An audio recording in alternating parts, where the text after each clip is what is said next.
Welcome to the Impact with Rob and Dorsey. Thank you for joining us today. Hello and welcome. I'm so excited that you are here with us today. We have another fantastic and phenomenal guest that I cannot wait to share with you today. Oh my God, you are in for a treat. This woman is phenomenal. She is extraordinary. She is an all-American woman, and she is Black Girls Rock. Yes, she is. I absolutely love my guest here today, and I cannot wait for you to meet her.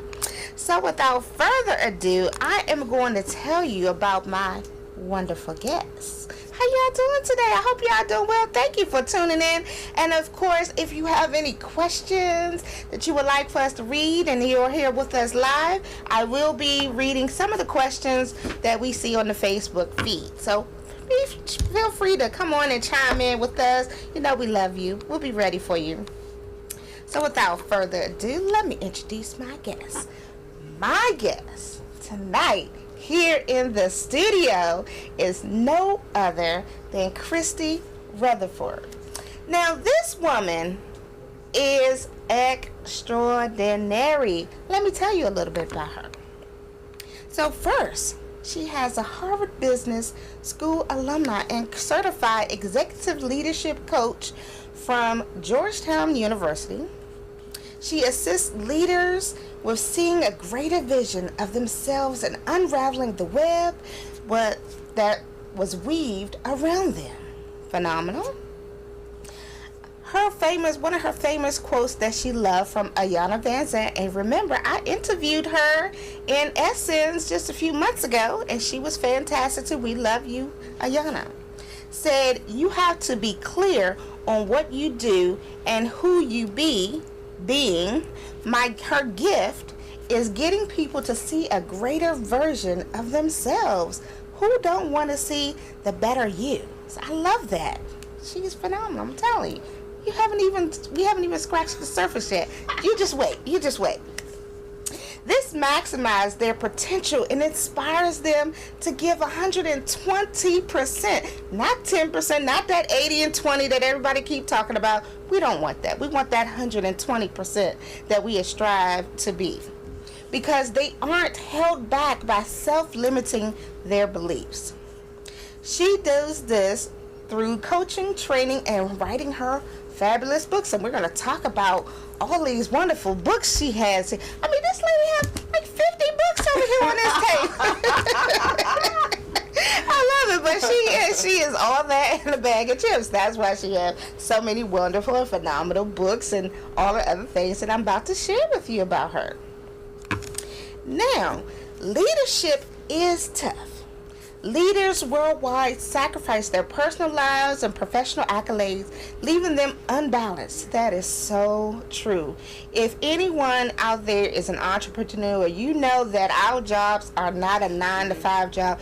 We work all day and all night. And so we want to make sure that we live our dream, and you have to do that by any means necessary most of the time. So you are working a lot of hours to get to where you need to be, but it's so worth it in the end, because you can say that you did that, you achieved that, and it worked. It worked, but you got to do that through hard work, of course. Now, let's talk about her military career. So as a veteran, she is a veteran. So she's an entrepreneur. She's a phenomenal woman. She's an author. She's a coach. She's a leader. She's a veteran. Yes, I love this. She is a veteran for the United States Coast Guard, as the 13th African American woman to achieve the prestigious rank of commander, and that is not an easy feat, but yes, she did that. 13th African American woman. That is phenomenal in itself right there. She made history. A lot of people can't say that. So we have this fantastic woman here today. In the Coast Guard's 225th year history, where her demographics was 0.1%. I don't believe in playing small is what she stated. I like that. Because you got to think and dream big. Who wants to live? You don't have to be down there. Set your heights high, honey. But without further ado, please let me introduce to you my phenomenal, fantastic superwoman, Black Girls Rock, and all of that and more, Miss Christy Rutherford. Hello and welcome. Thank you, Robin. I just want to give you a hug. Like, can I scoot my chair a little closer? She is gassing me up. I love it. I love it. Closer to Robin. Thanks for having me. So I'm excited to be here. I'm excited to be here to share with the audience and everyone in Facebook Live land, and the replay and the live. So we're excited. So it's been a long time, because we have been talking about her being a guest on this show for a very long time, and we finally made it happen. At least a year. Oh, it's been that long? It's been a year. Hey, man, I didn't know it was that. I'm so sorry. I'm so sorry. We're here. But yes, we have her here with us in the studio today. So we're going to talk about a whole lot of stuff. And this is going to be good. No script. This Robin is not sent me the scripted. questions. So That's y'all get right. ready. This is never a scripted show, because we want the real, we want the element of surprise, and we want, some fruitful information. So yes, this is not scripted. So you're in for a wonderful thing. So first, tell us, where are you from? I am from Union, South Carolina, Okay. and basically So right now I'm Southern on girl. world travel. Absolutely. Okay. Southern girl. Chased by chickens and cows back in my day. Yes, I used to drive a tractor. I said that today. A Massey Ferguson. Yes, I can sew. I made my own prom dress, and I cook. Wow! Very domestic. Ooh, I love that. Hello, do you hear? Are you an eligible bachelor for the young girls that's listening out here? I'm not sewing. Okay. I will cook though, and I'm not driving any more tractors. I'm a little bougie for that. That's right. I love. But you know how to do that. Not many people can put that on their resume. I mean, Black Girls Rock. Hello, I'm trying to tell you what we have here today. I'm from the country. But yes, all that to say, I'm a country girl. Wow. So wait a minute. You went from driving a tractor to this phenomenal motivational speaker, leader, coach, military honors. I mean, well, you are phenomenal. You rock. Thank you. I just, I think the tractor part was, I've always been a hustler. Okay. So that's a good. I started working at 14 with the landscaping company for $3.80 an hour. You work 40 hours a week and your check is like $80. What? But yeah, that was back in the day. Before everybody was making right. Steve wanted for 6-figure salaries after hustling for 90 hours a week. Absolutely. So that was it. So what did you want to be growing up as a young child? Yeah. What was it that you wanted to be? What did you tell your mom, when I grow up, I want to be? I always knew that I would be on the world stage. Okay. I always knew I would be wealthy. I always knew, I came from a humble family. We had enough. Right. We didn't get everything that we wanted, but we got everything that we needed. I did want a Jerry curl, a big wheel, and an easy bake oven that my mom never bought me. I'm gonna send her this video, but I love it. Thank her for not getting me that Jerry curl that I wanted so desperately. But I used to want to be a stand-up comedian, but I always knew that I was going to be on the world stage. But after seeing how the paparazzi harasses people and mega stars, I'm like, I want to be that type of famous. I want to have the anonymity and be able to walk down the street and to be a leader, but do all the things that I wanted to do. But I always knew that I would be on somebody's stage, typically cracking jokes. So did you share that with your mom when you were younger? Like, Mom, I'm going to be in the lights and the cameras, in the action. Yeah, that and a chef. So I want to be a pastry chef too. Oh, okay. So you had many aspirations and goals. Mm-hmm. Wow. So what was the feedback that your family gave you when you said, this is what I want to do? Were they supportive? The chef, so I started reading the cookbook at 6 when I was 6, the Betty Crocker cookbook. Yes. So you had an easy bake oven? Did you have an No, easy she bake didn't give oven? me an eeasy bake oven. That's why I'm traumatized about it. You tried. When I went to my neighbor's house. Oh my goodness. But play with theirs. Yeah, I wanted to be a chef, so I wanted to go to culinary school. Johnson & Wales used to only send us stuff from Rhode Island.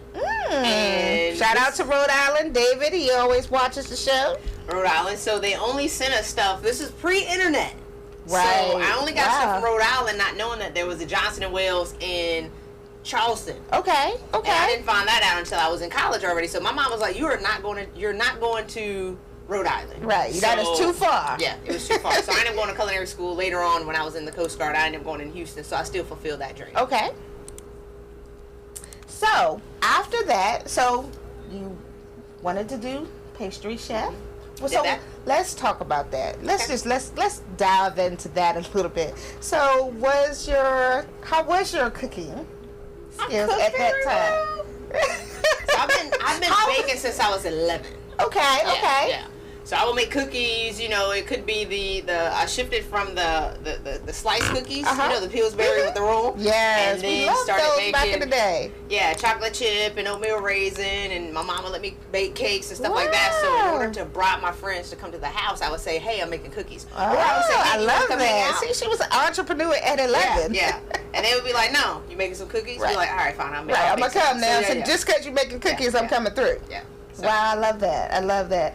So did you set up like a cookie stand, or did you do bake sales at schools or at church to help broaden your career as your pastry? I just baked for my friends. Bake for your friends? Okay, so your friends was your tasters. They were my tasters. And your customers. They didn't buy anything, but in college, it's funny because I have these friends from DC, and they, my sweet mates, right? Your sweet mates. My sweet mates. So I had a little burner in college, an illegal burner, and I used to make... You can't have that stuff in the good, but I had an illegal burner, and I used to make Rice Krispie treats for them.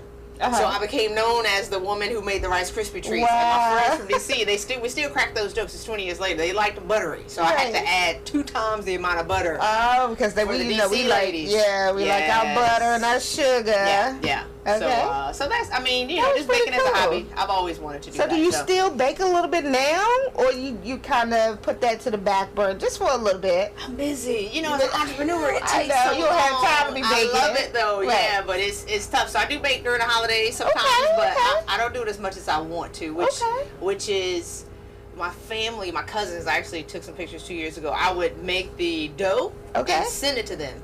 Oh. So every time they see me, they say, "Did you bake?" So you had prepackaged dough. How old are you at this time? You're in college. No, actually, this was 2 years ago. Okay. So you prepackaging stuff in college? Wait a minute. Yeah. Okay. So this is after college, but you're still prepackaging your homemade goods. So see, I'm telling you, amazing, phenomenal. Yeah. Yes, I love it. It's so funny. So you did your pastry thing. And that was a success. That's an early success. That was an early success. I love that. So then you also said you want to be in lights, camera, action. Hey, take the picture, click, right? Yes. So when did that start manifesting to where you had your first beginning of you're able to have even a small platform or did some type of Toastmasters or whatever you did? Yeah. What was that? What's interesting about now is people ask me, how long have I been speaking? Or, you make it look so easy. I'm like, I had a career before this. Right. We just wake up one morning, we're going to do this today. No. You read the resume and the bio before the entrepreneurship. So, I've been speaking on stages at conferences, local conferences, state conferences, international conferences when I was in my previous career. Yes. I was on the news in my previous career. Wow. I was in the newspaper in my previous career. Yes. So I did all these things. This is just part 2. So this is me actually doing it for me and not doing it for an organization per se. Yes, I love that. Yeah. So that gave you, part 1 gave you that platform and that tenacity to be able to open up that platform and to dive further into that. Absolutely. I used to train people on the laws that, in the Coast Guard we enforce the law. So I would be in front of rooms of pleasant people and then sometimes in rooms of angry people because we're imposing the law on them. So training is something that I've always done. Being a leader is something that I always did. Me training leaders in my office, how to be better leaders, how to be better junior leaders, or how to get to the next level, or how to write their evaluations. That's something that I always did. I'm doing the exact same thing now that I did in my career. I'm just doing it for myself. I love that. For my business, but these are things that I've done already. So people are like, "Oh, you're a rising star." I'm like, not to be right, not really, not to toot my own horn, but or try to I've been a star. You just didn't know me yet. You just met me, but hey, here I am. I love that. You're a rising star. I'd be like, yeah, okay, whatever. So anyway, I love it. Thank you for your comments on my rising star. But yeah. I love it. Okay, so let's go back to phase 1 then. The Coast Guard. Tell us how it was being an African American in the Coast Guard and a woman. So you had 2 factors already stacked up against you because it's a military environment. It's normally for the Coast Guard. It's a male environment. So how was that, and what made you choose to go through the Coast Guard branch? You know, it's interesting because one of my friends went to I joined when I was in college. Okay. And I didn't know what the Coast Guard was. I knew that one of my friends joined. Okay. And she came back to school. I used to write her letters, you know, back in the day when you actually wrote letters. Right. Write her letters when she was at boot camp. And we actually played softball together. And she just retired recently, but she came back to school driving a Mitsubishi 3000 GT. So here we are, broke college students. Right. She came back to school driving a sports car, and I was like, you know what? I don't know what the Coast Guard is. I don't care. I don't care. I'm trying to get paid. Right. Because, you know, I'm a hustler. Yes. From inception. Yes. And so what a lot of people don't know is, and I can share this on the show, but I actually had to write a waiver. I had to get a waiver to get in the Coast Guard. Ended up making history and becoming a highly successful person, but I had to write a waiver to get in because my GPA, I was cracking jokes and watching Jerry Springer, and, you know, that's when I used to fight for real. So I wasn't doing my work per se, and I think a challenge that I had growing up was that I was so smart and so brilliant. That you said, you know, you could just put that off. But I was a C student because I just wanted to talk and crack jokes. So if nobody really harnessed that energy of my super nerdiness until I went to boot camp, they made me stop talking. Oh, boot camp. Now, it has to come here. But, you know, I loved my career. I love what we did. I love leading people. We chased drug runners in the Caribbean for the first 2 years. Then I was the 911 dispatch for any emergencies that happened on the high seas. Oh my goodness, I can only imagine some of the calls that you got. Like, hey, we're in the middle of the ocean and Jaws is about to get us. Well, like, no, it wasn't. It was the maritime, right? So it was the ship in the bridge or it sank. So what I loved about the Coast Guard was we were first responders. You're so funny. And we're first responders, so you can't predict what's going to happen tomorrow. Right. You don't know what's going to happen in the next hour. You don't know. Everything is different every single day. Yes, it So was. I love my career. Now, there were challenges being a woman of color in a male-dominated work environment. I'm not going to, you know, sit here and say they weren't, but it wasn't all bad. Okay. And a lot of times when people ask me the question, when I think about the challenges, there are challenges and then there are triumphs, and then there are challenges and then there are triumphs. But one of the things that I'm good at is if you tell me I can't do something, I'm gonna prove you wrong. I love doing that. That makes me. If you want me to really do something, tell me I can't do it and see what happens. Tell me, I can't do it. So I remember one guy in particular. I was getting ready to leave, and I'm working, and I'm working ridiculous hours, proving people wrong. Yes, all the time, people pleaser, right? Yes, and I said, all right, I need to get this qualification, and it typically takes 4 months. I had 2 months to get it done. Wow. And I remember this senior guy, I was young, he said, you can't do it, that's impossible. And I was like, why would you say, like, you're not even going to help me? You just threw me under the bus already, I didn't even get started. You're going to tell me what I can't do? I said, okay, I'm going to show you. So I was ready in 4 weeks. Wow. But I twiddled my thumbs for 2 more weeks, for 6 weeks. And I was like this, all right, let's do it. Right. And so in the qualification board where you have, it's basically an interview board where 6 people ask you questions. Right. He said, you know what, I don't want you to influence the junior people. So I'm going to come in and sit in there because I don't want them to give you anything. Wow. So he thought that you might have influenced them because maybe you're a woman. Because I was high ranking. Because I was high ranking than these junior guys. So as I do always, because I'm a nerd, I memorized the law. Because in that one you can use books. So we have our books and you can use your books. I didn't crack a seal on a book. I memorized the law verbatim. Yes. And so when we left, I was done. I passed with flying colors. He apologized. Very good. But it was, the challenge was 15 years later, I'm still doing that. Yes. Yes. 10 years later, I'm still doing it. And at what point I thought that if I did that early in my career, if I proved them wrong early in my career, if I have to, bump chests with you and match your ego early in my career, that as I ascended in rank and prestige and degrees and medals and all these things, that I would be given the gold star of acceptance and that I wouldn't have to do that anymore. But the challenge, Robin, is when we move every 2 to 3 years. Yep. So when I walk in the door, you have to start all over again. all over. Don't you hate that? Every 2 or 3 years. Oh my goodness. They walk in the door, white men, I love them because a lot of them are my friends. They walk in the door certified. Right. I walk in down here. Well, I now have to prove my value and my worth, and then I move. But when I move, I'm a higher rank. Right. They come in the door good. I have to now work again. Wow. And my last job, I'm the number 4 out of an office of 300. 106 of them work for me. Oh. Say bad. I'm good. No, I'm not. I said, no, I'm not doing this anymore. Like, I'm tired. Right. Yeah, because you always having to go up this ladder when you should already be at the top because you earned this, you work for this, and you have arrived, and now you want to put me back at the bottom again? Back at the bottom. So I put all my stuff on my walls. I had, an office. I love me walls. 3 walls. So when you walk in, you already know.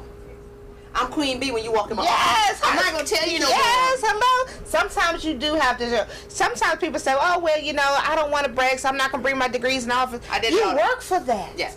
We worked hard for that, so it's not bragging. It's, you set the bar. Yes. And then you went through all of those trials and tribulations, worked and studied and did all these things. So now you should be proud to hang that plaque on the wall. But I did it out of ego, though. True. And that's the difference. That's the difference in the energy. It's exhausting to continue to prove yourself. But even when I build my credibility and my reputation within that office, when I leave that office and the people don't know me, it like wipes the slate clean again. And I remember being in Yorktown. People walk by me, don't salute. You know you're supposed to, right? I'm supposed to. That's right. They walk right past, look me right in my face and do it. 40% of the people that passed me, no matter where I went, did not salute me. Wow. 40%. 40%. So, at least. The white men would walk right past me, look me right in my face. And I'd be like, you don't see like this. You don't see the stars. No leaf is this big. And so the challenge I think that I started to have was it never ended. Yeah. I mean, it's like, but the challenge with that, Robin, is I lost the ability to value who I was. I gave my ability to value me and put it in the hands of other people. And they are never, ever, ever, ever, you don't hear me? Ever gonna give you what you need, that acceptance that you're looking for. They're never gonna give it to you. No. And if you've lost the ability to value yourself, it's over. Yeah. It is over. And when I found that out and I realized it, I started having a conversation in my head. I had to sit down. I mean, the conversation was just so epic. I can't believe it. Like when I saw what I had done, turning over my value to a person who was giving me a performance review. Right. How would you like for me to tap dance today? Right. Because I got to lose the beat to my drum so you can see me with the beat of your drum so you can give me what I deserve I can be promoted. What I already deserve. A year later, somebody else come, what beat would you like? Let me dance to your beat. 2 years later, let me dance to your beat. 16 years in the game, I don't even know who I am anymore. Right. I'm dancing to so many beats. My drum is gone. Because you're adapting to your situation and your environment to get to that next level that they say that you had to get to. Assimilation. I lost the ability to... I lost myself in a position. I lost myself in a job. And assimilation is when you lose your preferences to...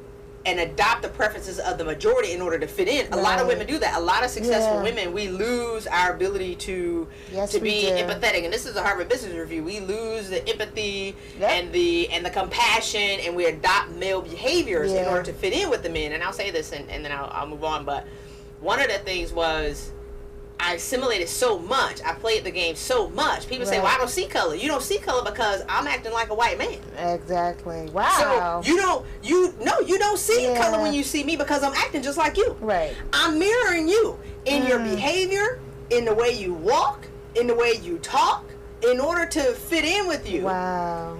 And to be judged by you. And accepted. Right. And accepted by you, I have to act like you, which means I'm not acting like me. Wow. And that was the turning point of having it all and being freaking miserable and single, because nobody wants to date a sister who carries the energy of a white man. I love that. I love that analogy. I'm going home imposing my white male energy on my family, so I was not popular with my family. Now they love me because they had to, but they did not like me. They didn't have to. So success and assimilation in my career, although awesome and glossy and fabulous because I loved it, I lost who I was. Yeah. So then it became, what's the point? Right. So let's go back one step that you said that really resonated with me. So I want to talk to that because it's going to make a difference, especially for our younger audience. They need to hear that and the reason and how you overcame that, what you spoke about. But you said that you had to write a waiver because you had a C average. Yes. So talk about knowing that you really are an A student, but because you didn't do what you're supposed to do at that time, now you have to humble yourself to write this waiver. Now you have to justify, because it started there when you had to justify for that first time of who you were, how you had to justify that to be able to get into the program. I think it was I think it was more of a missed sign in school. Okay. In public school. Okay. And I don't know if I went to the private school, they would have known either, but I remember in the 8th grade in our testing, I got 100 on the written part. Right. But nobody keyed in on that I was brilliant, even though I got a perfect score on this. Right. So I was in the college prep classes, but I didn't necessarily do my work. And when I did my work, I would do it faster than everybody. Right. And if I'm done with my work in 10 minutes and we got 50 minutes left, I'm a comedian. Right. So I'm crack jokes. So I was more of a troublemaker. I got suspended all the time. Wow. So it's only when I went to college, because college was going to be the next step. Right. I still got there and I wasn't doing my work. So Robin, I didn't know how super nerdy I was. My parents are high school graduates. Right. So they didn't pull that out of me. Okay. So it's only when I met severe opposition, when people told me what I couldn't do and I got to boot camp. You don't belong here. You're a woman, you're black, blah, blah, blah. Be like, oh, okay, really? So, and then they made me stop talking. Right. That's when the focus came into... Because you had to narrow that down and hone into your skills. So the difference, I would say, and I have a young lady that I mentor, she's 21 now, is when she was 16, she had a C in Spanish, all A's and B's, and I said, well, are you giving 100%? No. Well, why don't you give 100% and bring that C up to an A? And she did. Right. So you can't complain. We're all capable of making A's. Absolutely. You don't necessarily have to be the smartest person. I wouldn't say that I am a super nerd. I ain't gonna front. But I wasn't necessarily the smartest person at the time. But I would study harder and I would memorize and I would do all these things. So it's only later on that I developed that. But if the young people are watching this, you're capable of doing anything. And grades now drive performance and success. They won't even talk to you when they look at the grade, they don't even give you that opportunity. It's unfortunate, but that's how this world is right now. Yeah.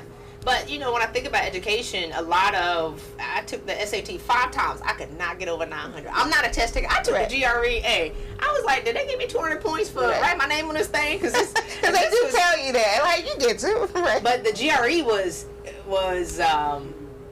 6-7 years ago. Right. So a test taker, those standardized tests, I'm not a great test taker. Apparently I wasn't in 8th grade, but after that, so I wouldn't have gotten to Harvard Business School if they would have given me a standardized test. Right. So 2 things. Do your work. Yes. Prove people wrong. Yes, Prove yourself absolutely. Right. And secondly, don't allow a standardized test to determine your value and your worth. Absolutely. Absolutely. That's a good point, because there's a lot of brilliant people, first of all, who did not go to college. Yes. There's a lot of brilliant people who aren't great test takers. So just because you're not good at this test, but you're good at something else, don't mean that you're not great. Yes. Always believe that, and you have to believe in yourself, because it does start with you. So if you don't think you're great, how are you going to convince somebody else that you are? Yes. Now, unfortunately, we have to take a quick break. So, as you know, that I am the American Diabetes Wellness Ambassador. We have the Diabetes Walk on September the 22nd at the National Mall. So, I hope you come on out and join us. Team The Impact with Robin Dorsey. Hey, join my team. Join my team. But we're going to have a quick PSA, and we'll be right back. Hold on.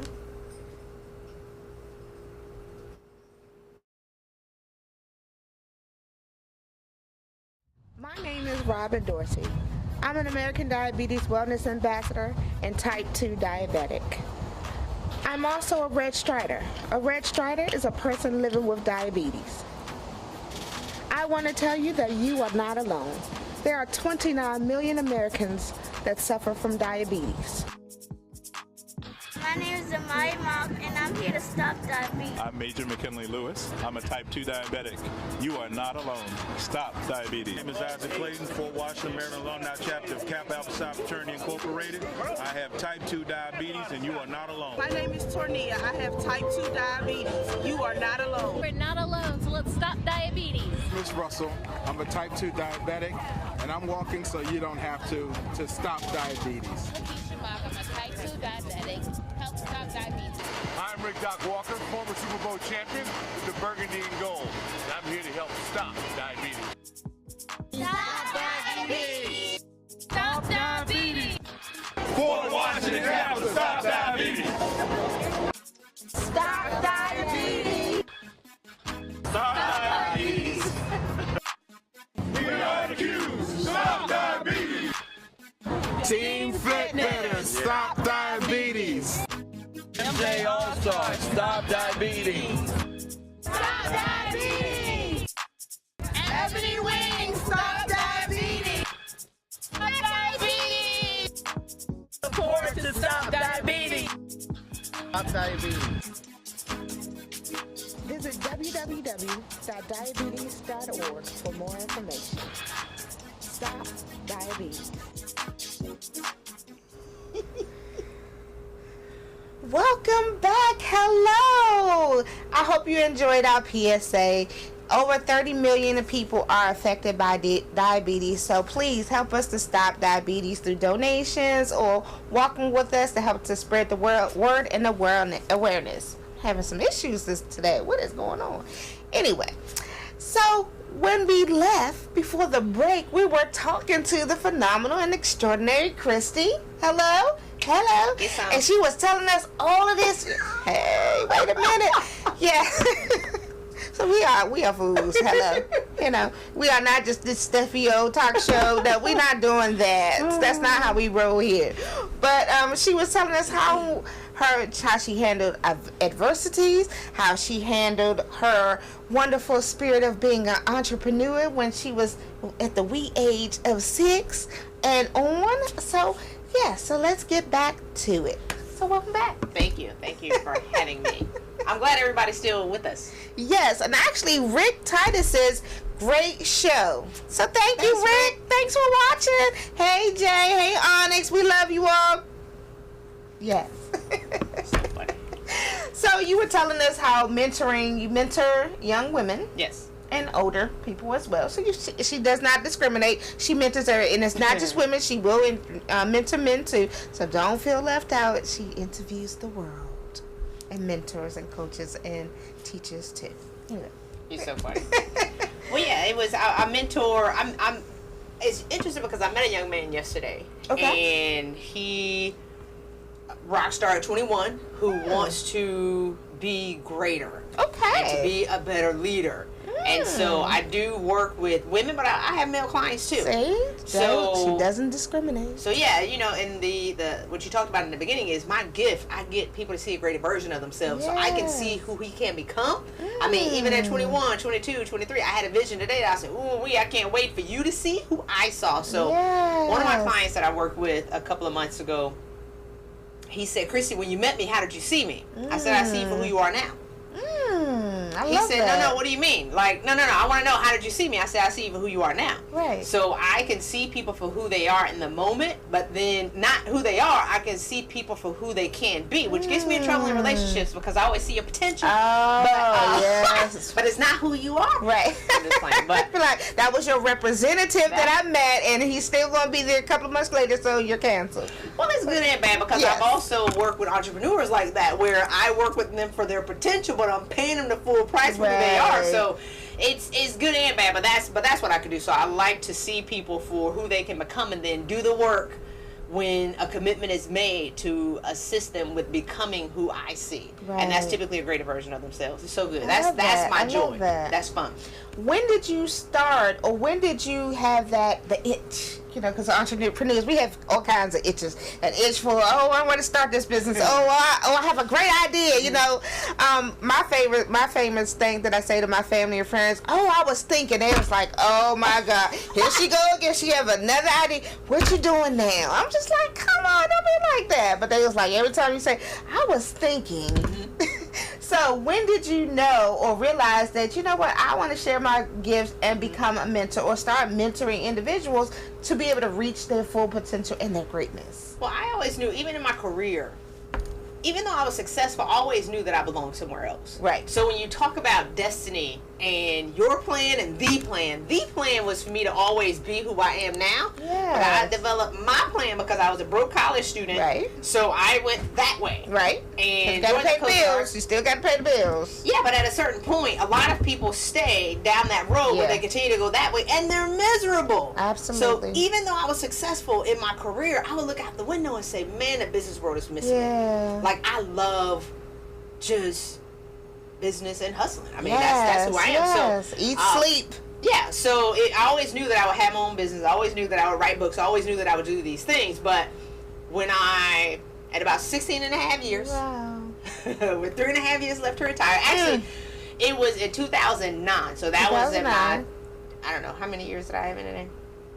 12 or 13 years or so. I started watching Oprah, and I started listening to Eckhart Tolle, and I was listening to Gary Zunkoff on my way up here, Seed of the Soul. So I started to grow personally and expand in energy and consciousness. And so when I would go to work, I pretty much outgrew my space, right? So if you think about if I had grown personally into a gallon-sized ball of energy, but my job, which was awesome, I'm not gonna front, y'all don't get it twisted. But my job required me to be in a shot glass. Right. So they want to put you in the bubble because that's just the way society is. And that's what all they want to put you in the bubble because being an entrepreneur, we're doing too much. But go ahead, continue. So I mean, the energy just expanded, and so through whatever laws of the universe, I had a boss who came in, a maniac, who harassed me.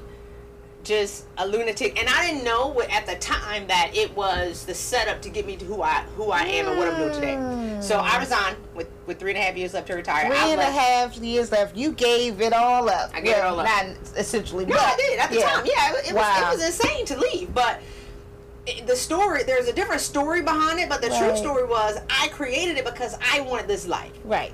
So sometimes we create our own circumstance and then complain about it. Like one of my friends will complain about her job every day on Facebook, every day for like 3 years. And then when she got fired, she was devastated. I'm like, this was your wake-up call. You know? So that was me, expanding the energy and wanting peace and joy and all these things. And then start to manifest a crazy boss and challenges and stress and all these things to then resign, jump off a cliff in the darkness, and then one day wake up and say, Christy, you did that. So I don't blame the story. I sent him an edible arrangement a year after I resigned. I said, hey, thank you. Right. Thank you for waking me up. I forgive the story, but so that through challenges, through a storm, through adversity, through all these things is what catapulted me into entrepreneurship. I never planned to leave my job and my delicious 6-figure check, my successful career. But just through a series of events, I left, and so I was just almost forced by nature to now explore who am I? Right. Christy, who are you? What gifts do you have to offer the world? What do you want to do in this side of the fence? And who are you meant to be? That's that took over $200,000. Okay. Yes, and it costs. Being an entrepreneur, you spend, I'm telling you, a lot of money. Your last dime. That's one of my poems. Dreams do come true. Oh, my goodness. Yes, you will spend your last dime, and people don't understand. They're like, well, why are you doing this? Because if you never jump out there, if you never start, how can you end? So you have to start somewhere. Even if it doesn't work out, you can always say, you know what, I tried it. It didn't work out. Let me move on to the next thing. Yeah, I mean, I found out, it's so funny because it took me 4 years to say I was a leadership trainer. Hello, that's what I do. I mean, so I was selling coffee with a network marketing company. I was selling a personality test, but only through not being afraid to fail and not being afraid to try new things. I launched all kind of businesses. I failed so much, Robin. Like, people never see the failures. But I figured out what I was good at by figuring out what I wasn't good at. Yes. Oh, yes. Am I a good network marketer? I love the industry, but no, because I was a military officer. So if you didn't really do, you didn't follow them steps, it didn't go well. It didn't go well, right. But that's the thing about entrepreneurship.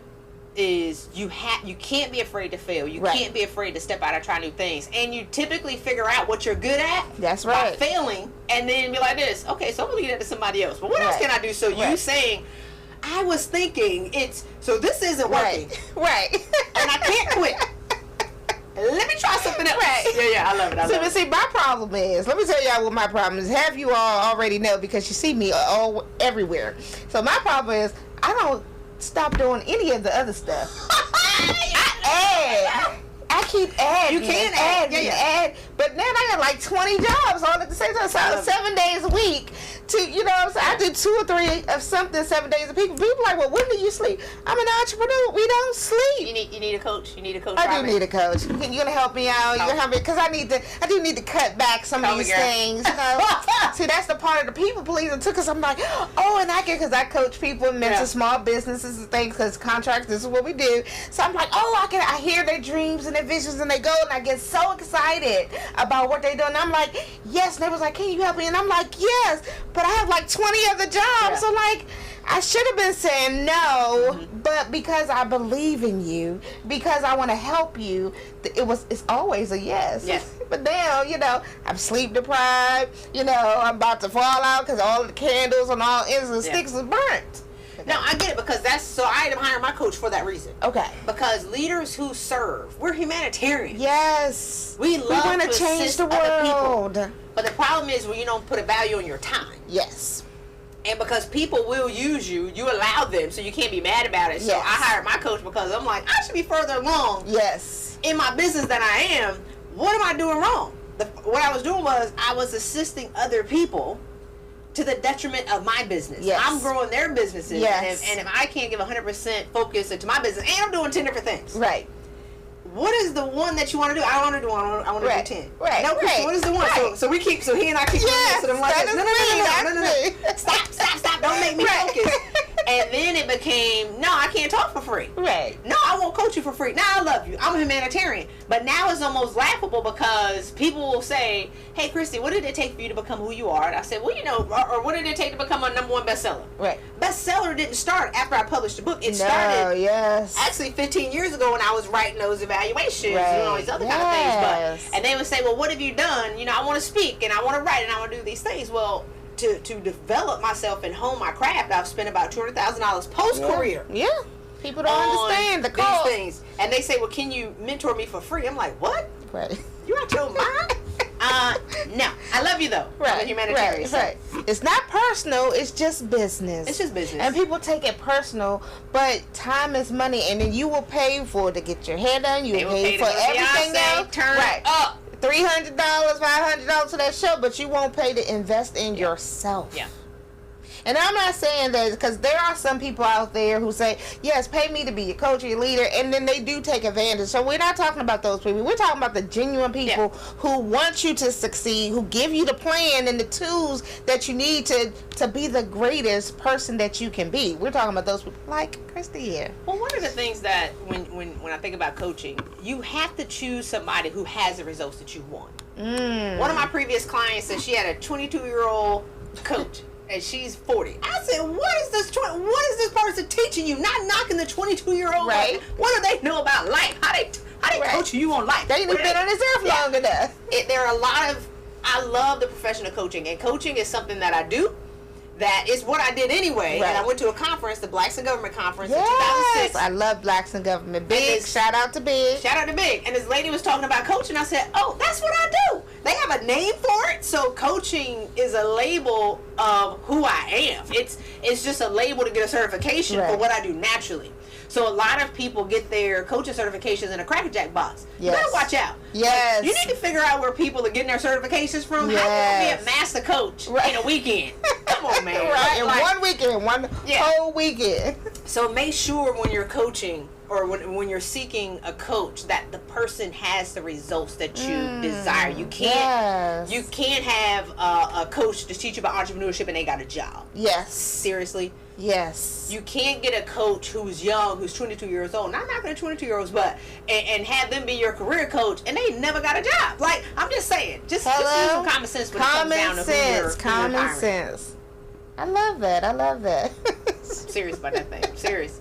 That makes sense though, because people don't think about it. They're like, oh, well, they said they did this, and this, and then you have to nowadays. There's so much resources on the internet that you can check the sources and the resources to make sure they have what they're stating that they have as well, or make sure they have the results that you desire. Yeah. So I would say when I found my coach, we talked 3 times, and we weren't even talking about coaching. He was highly successful. He had the results that I wanted. He has multiple streams of income, and he has a radio station where I have a radio show, and we talked, and what made him angry, it made him angry because he could see where I was, but he could see where I should be.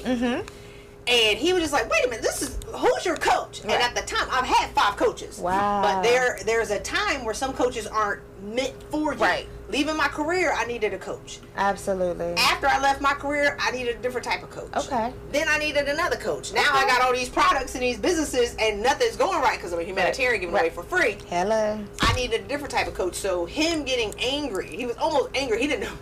Like, he could see, he saw the gap. Right. And it was so easy for him to close the gap. I was like this. I've been looking for you for 4 years. All my life. I've been looking for you for 4 years because I wanted somebody who didn't need my money, but he would take my money. Right. Because he's successful already. Right. He's not gonna do it for free. But I also wanted somebody who had the results that I desired. And he had that monetarily, but he also would talk to me sideways like I talk to people. But then lastly, he could see the gap. Yeah. So and if it's so easy for him, just like this young guy I was telling you about, the 20-year-old, or some of my clients, it's so easy for me to see where they should be and how to get them there. That means that I can see the gap. Right. In where they should be, which I can help them get there. So that's something that you want to watch out for, or that you want to consider when you're hiring a coach. Okay. So for a question that someone may have in our audience here, so what are some of the things that you look for in a coach? So you did say somebody who is where you want to be, basically. Yeah. So what are 2 other things that you would say that they should look for when they're seeking a coach? Somebody who has the results that you desire. I mean, some coaches he doesn't have a coaching certification. Okay. But he has the results. Right. I would prefer a person who has the results over a certification. Yes. Somebody who has the results that you desire. Somebody who is not so, I would say, thirsty for your money. Because that means they're doing it for the money, not for the passion. Yes. I coach, because again, this is what I've done. I'm going to take your money. Right? I have to put a value on my time. Right. But I do it because I love it. Yeah. And you want somebody to see the gap in where you are and where you can be, because if they can see the gap and they can spot it out and they can tell you how to get there, that means that they can see it. If you're leading the conversation, or if you're telling them where you want to be, then that's not the right person that you want. See, good nuggets. Good nuggets. I hope you're all watching, listening, and taking some notes. But you can always replay. So if you did not do that, replay, write this stuff down. Write it down. I love it. I love it. I love it. So now you're coaching. Yep. You're mentoring. So how many clients do you have at one time? Let's just ask that question. So I have group coaching. Okay. I have an. And what's your size of your group? So typically 10 people in a group coaching program. You got a big group. 10, yeah, 10, Okay. 10 group coaching. Clients at the same time. One-on-one clients. So I have the year-long clients. I have the 6-month client. I have the 3-month clients. Wow, see? So it depends. Probably 10 to 12, the one-on-one clients, because there's a lot of energy. And I love to be able to give people the attention that they need. Yes. And then I have events. I have an event coming up actually tomorrow in Virginia. Tomorrow is September 8th. September 8th. There's a lot going on September the 8th. This is a popular day. Yep. I actually have a book writing course coming up at the end of the month in DC. Okay. September 28th. So I'm trying to, or not trying to, my goal is to start to leverage my time. Yes. So at a certain point, I'm going to whittle down. I love my one-on-one clients though, because to be able to take somebody in their mission and unlock who they are, or one of my clients was recently promoted. The other one of my clients is a small business. She's working her job. Actually, she just gave me my testimonial, so that was good. But she's working a $200,000 job, and she wanted to create her side. She has a side business, so she's been in business for 5 years with a luxury events company. Okay. And she never made over $15,000 a year. Wow. So this is the one that hired the 22-year-old. Okay. And so we started working together. In the past 5 months, she's made $60,000 in her business because we got clear. Yes, on the goals and the strategy. And we wrote them down. Okay. But then she also has like a 2-hour commute, which is bananas. And so there's a lot of personal development and growth. Okay. So her challenge wasn't her website is still whack, by the way. Right. She didn't get business cards. It was the belief in herself. Yes. So once she started to give herself permission, she wants to earn $50 million. Yes. But there are barriers that we have in our minds, the self-imposed limitation that I was talking about.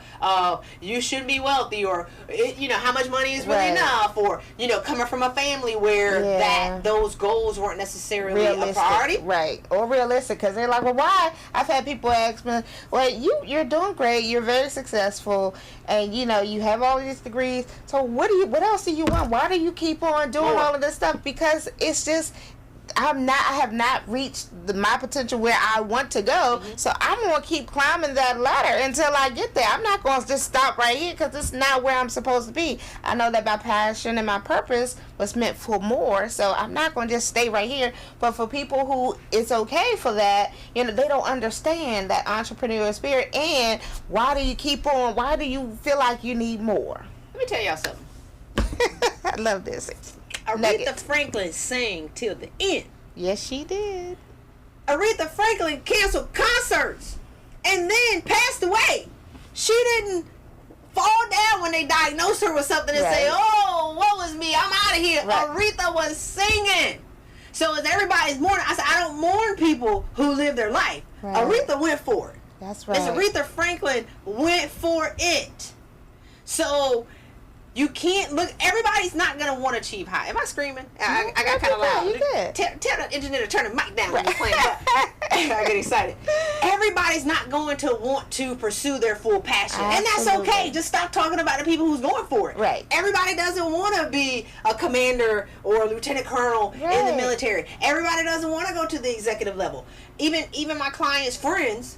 As she started to expand, she gets excited. Yes. Right? So you're going to have to let some people go. She gets excited about her business. She's made $60,000 in 5 months. She never made over $15,000 a year. And then, last week, she got a client for $250,000.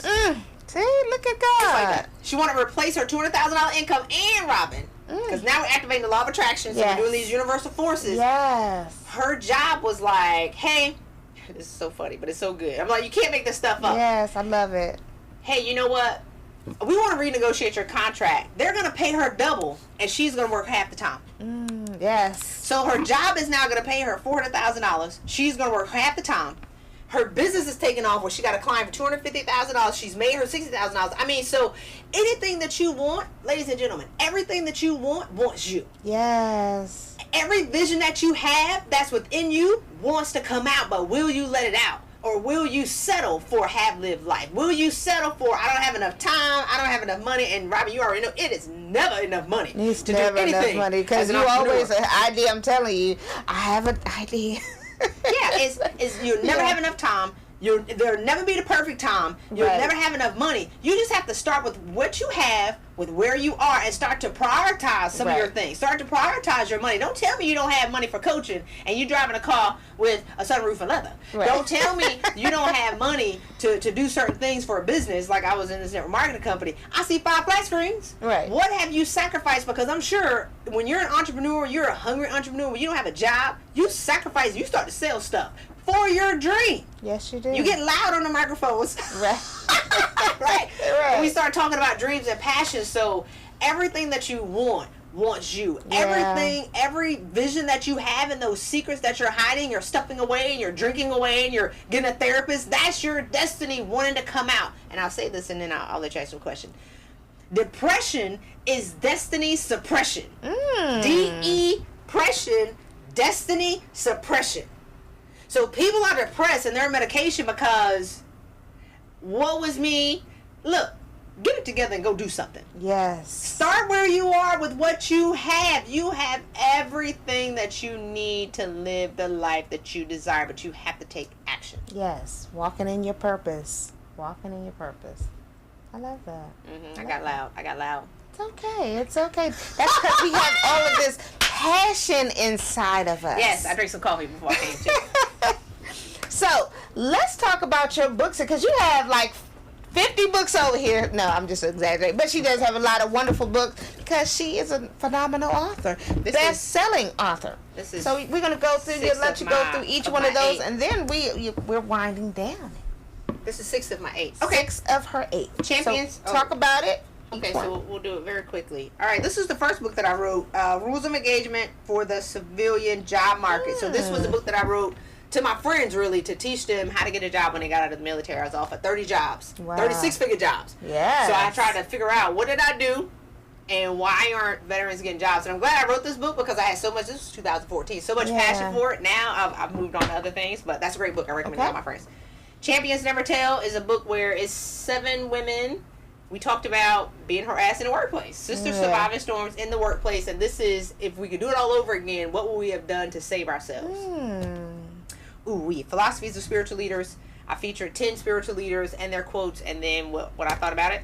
Manifest Your Dreams was me interviewing 6 women. So it's 9 interviews on finding light in the midst of your storm. One story that I love in particular, Debbie Montgomery Johnson was scammed out of $1 million in an online dating scheme. Wow. And that set her free. Because she didn't fall down. She actually does that. And Heal Your Brokenness is actually one of my favorite books. Heal Your Brokenness, 10 powerful days that will change your life. So this is actually gotten a lot of play this year from people. And then my latest book, Corporate Feminology, an international perspective on leadership from alumna of Harvard Business School. So I feature 18 Harvard Business School alumna from 13 countries. So those are my books. Kimberly says she loves you, Christy. Thanks, Kimberly. Thank you for tuning in, Christy. We love you too. So if you had to give, let's say, 3 nuggets or 3 words of advice, wisdom, or whatever you would like to state for that, to our wonderful viewers, listeners who want to get a jump start today, start now, do something, unlock that, that passion inside, and give us 3. Yeah, okay, great. 1. Ready, set, go. Okay, great. 1. My favorite question to ask people is, are you who you are, or are you who life made you? Are you who you are, or are you who life made you? I talked about it in the beginning of assimilating into a male-dominated work environment, and I was super aggressive, right? Yeah. I am a rainbow butterfly tree hugger, right? But became super aggressive in my career in order to fit in and assimilate. That's not who I was. Right. Life made me somebody completely different. Don't die as who life made you. Right. Have the courage to do some work and get back to who you are. Yeah. So you can live happy. You can do what you were meant to do. Stop giving up who you are for a check and for accolades. Because I had all of them. Yes. Please trust that. With a 6-figure career and the shiny car and the houses and the Peter Lick, I'm in Vegas balling out and we're in Paris and we're doing all these things, but secretly I was so miserable. Yes. Just say, hey, I'm not happy, and then change and do something about it. Right. Okay. Number 2, get some new friends. Get around some people who support you and your dreams and your vision, and start to.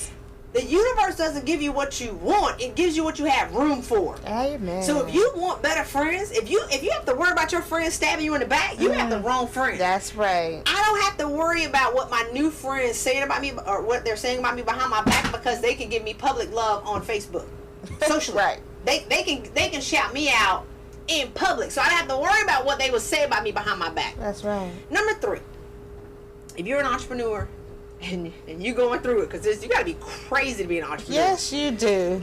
Just stay the course. Yes. Don't give up. Continue to figure out what you have of value within you. Even when you run out of money, don't quit. Yes. Just keep going. Get around some people that are going to speak life into you. Invest money in yourself and in your business in the good times. Because the bad times are always going to come, but never, ever, ever, ever give up. And give yourself permission to live the life that you desire. I love that. See, I told you was in for a treat, and you got it. See, I deliver what I promise, Miss Christy. So if you want to get on my newsletter list, you can text my name, Christy, Christy, to 66866. You can text that, and then it'll come back to you, and you can get some of the free ebooks that I have coming out in the next couple of weeks. And share your website and your social media, how to follow you. My website is ChristyRutherford.com. All my social media handles are on the bottom of it. I'm on Facebook, Christy Rutherford, LinkedIn. Connect with me on LinkedIn, Christy Rutherford, and I'm on Instagram. I'm not on Instagram, on it, but it's too much. Too much. It's a lot. It's a whole lot. Too much, but man, yeah, you can just text Christy to 66866, and you can find out about the upcoming events that I have going on, the book writing event that I have coming on. I have some events that are going on this year and also next year, but I also have 4 keys to leaving your job and living your passion, and that's one of the free reports that I put out, and you'll get that as well. I love it. Well, thank you so much. I am so humbly honored that we finally made this happen, because you said it was a year. I didn't know it was that long. It was I'm so sorry. But I'm so glad we made this happen, because, it was meant to be always from day one. It just hadn't happened yet. See, that's how dreams work. Just because you met something or saw something or something was put in you, don't mean you're going to get it yesterday. But if you stay the course. If you believe. If you realize what your purpose is. If you believe in God. You know what I'm saying? It's going to come back to you fruition, because he doesn't make any mistakes, and he put the people in your life at the right time, at the right place, in the right position. So be good. Be good. So thank you so much for coming. Thank you, Robin. So without further ado, I cannot, of course, close this show out without thanking my fantastic sponsors. So first we have Resurgence Beauty Lounge, who does my hair and my makeup. Yay. Thank you, Vetta. You are wonderful and awesome. We have DUniqueFashionBoutique, who styles me. Thank you, D. We love you. We have Crafted Web Designs. So Robert, thank you so much for doing logos and all kinds of stuff. I'm always calling you in the middle of the night, entrepreneur, here we go. I'm like, Robert, I need a banner tomorrow. And he's like, okay. He always does this, so thank you. We have Father Time and Company. So what Father Time is Company, Jay, it is a company who inspires and motivates fatherhood. So there's a lot of fathers out here that's not a part of their children's life. This company is promoting they want to be a part of their children's lives, and they are. Not because they have to, but because they want to. So it makes a difference. And last but not least, we have DChristopherCommunications, who does my show's music and intro. Thank you so much, Donnie. I love you all the way in LA. I'm coming to see you soon.